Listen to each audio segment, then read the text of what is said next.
So I've been at virtual Sundance for the last few days. I saw a few movies as a result of that. One of them I've already covered, called Fresh, which was directed by Mimi Cave. And in this review, we're going to be talking about a film called Resurrection, which was directed by Andrew Simmons and stars Rebecca Hall and Tim Roth. Rebecca Hall works at a pharmaceutical company, and she's got a very high-standing position over there. Things seem to be going well in terms of how she wants to deal with her life, and she's also someone who is quite overbearing on certain aspects. Everything has to be in control, and in a very systematic manner, everything has to work. This also includes taking care of her daughter. However, when someone from her past, played by Tim Roth, sort of shows up again, her life starts to spiral out of control, and eventually it leads to a psychological thriller, which I'm not going to talk too much more about because everything that I've told you so far is only in the first about 15 to 20 minutes, and I'd like to keep it that way. Resurrection is another movie that I feel like will not be for everybody. From the reviews that I've seen, some people have really liked it, and other people have been a little more up and down in terms of their opinions on that. This is once again a movie that I can safely say is a case for why Rebecca Hall is one of the best actresses we have working today,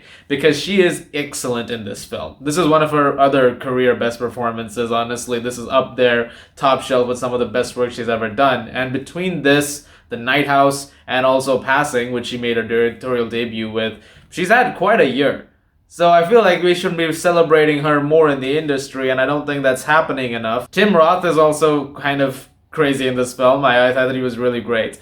Honestly, everybody did a really, really good job. Even the actress who plays Rebecca Hall's daughter, I thought was really good in this movie. And Andrew Simmons does a really good job in directing it. It's a very tense and fast-paced movie, and once it picks up steam, which is, like I said, about 15-20 minutes in, once everything is put into place, after that, the film just takes off, and it really just refuses to stop after that.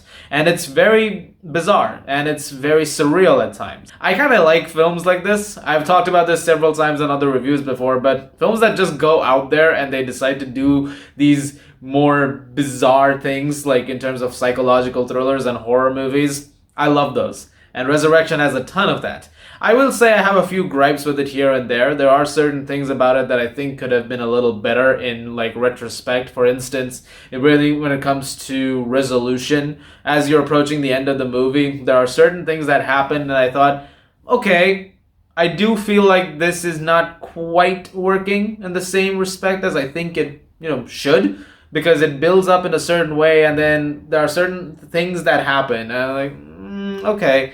I feel like it's going to be a discussion point. It's not an audience kind of film. In fact, while watching it, I kept thinking, is this a movie that I can see a ton of people going to a theater for?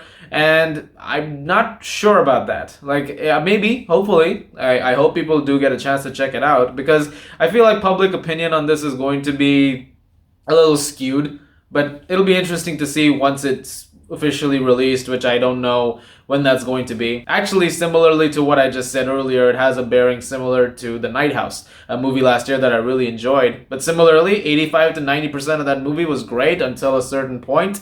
And similarly over here, 85 to 90% of the movie is really great until a certain point. But let's not focus on those negative aspects any longer. Let's talk about the positives even more. This is a wonderfully shot film as well. There's some amazing soundtrack stuff over here going on too. A really great ominous score that plays. And the dialogue is also really, really good. It's actually a very well-constructed movie. And like I said, it's very tense. This thing has you in its grip once it, like I said, takes off, and then it refuses to let go. And it gets more bizarre and more surreal with each passing minute. And I remember at one point I thought the movie was going to end, and I was a little disappointed. I thought, no, let's not do that. But I was surprised to learn that there's a lot more movies still left, so I was very happy, okay, we're still going. There's some catharsis still to be had in this. So definitely check out Resurrection as and when you get a chance. It's a film that I feel like is going to be an interesting one to dissect in the coming months as and when it is released. And yeah, definitely do check that out. So guys, thank you very much for watching. Look forward to more reviews very, very soon. I'm also going to talk about another movie that I saw at Sundance later called When You Finish Saving the World, which I was going to review yesterday, but then I had something else that came up, and I'll do that right after this. I'm also watching, and I know this is late, Arcane League of Legends on Netflix. I'm going to do a review of that because I want to. There's a lot I have to say about it. As always, if you like this, guys, please do subscribe. Thank you very much again for watching, and I'll see you guys at the movies. That was terrible.